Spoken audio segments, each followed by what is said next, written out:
Bonjour à tous. On commence par cette triple alerte météo sur le massif jurassien et le Doubs.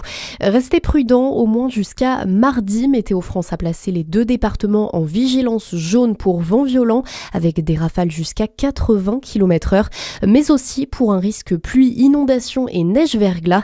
La neige est attendue des 400 mètres d'altitude. La Côte d'Or voisine est-elle placée en vigilance orange. Importante mobilisation des secours hier à Saint-Laurent en Grand-Vaux. Une quarantaine de pompiers venus de tout le département ont lutté contre l'incendie de la toiture du collège Louis Bouvier. Le feu qui aurait été causé par les panneaux photovoltaïques a ravagé environ 50 mètres carrés de locaux. Si le sinistre est maîtrisé, l'incertitude plane encore sur la capacité de l'établissement à accueillir les élèves pour la rentrée du 23 février.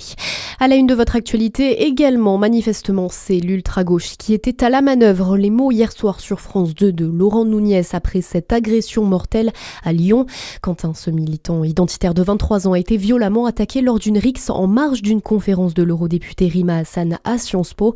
La France insoumise de son côté réfute toute implication dans cette agression.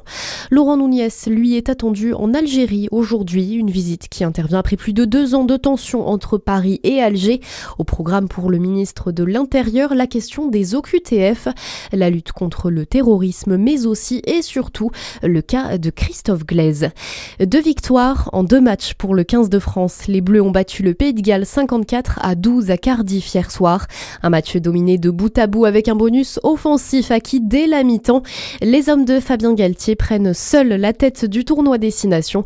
Le sélectionneur tricolore est revenu sur la performance de son équipe au micro de TF1.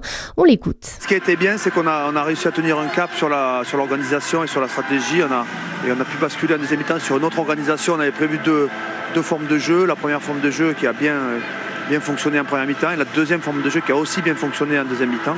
On a pu alterner et poser des problèmes à la défense galloise qui n'a pas su s'adapter à notre organisation. Et je suis très heureux pour l'équipe parce que c'est une performance collective avant tout dans laquelle les joueurs arrivent à s'exprimer. Ouais. Prochain match pour les Bleus dimanche contre l'Italie, ce sera au Stade de France à 16h10. Côté glace, pas de miracle au JO de Milan-Cortina. L'équipe de France de hockey avec ses 3 joueurs formés à Dijon a lourdement chuté 10-2 face au Canada. Dernier de leur poule, les Bleus devront passer par un 8e de finale périlleux demain face à l'Allemagne. Et puis Dijon confirme son attractivité. La Cité des Ducs intègre le top 30 du classement 2026 des villes où il fait bon vivre. En 29e position nationale, elle gagne 2 places en un an et reste la championne de la Côte d'Or. Le podium national, lui, reste dominé par Biarritz, Annecy et Angers. La météo à suivre sur Fréquence Plus.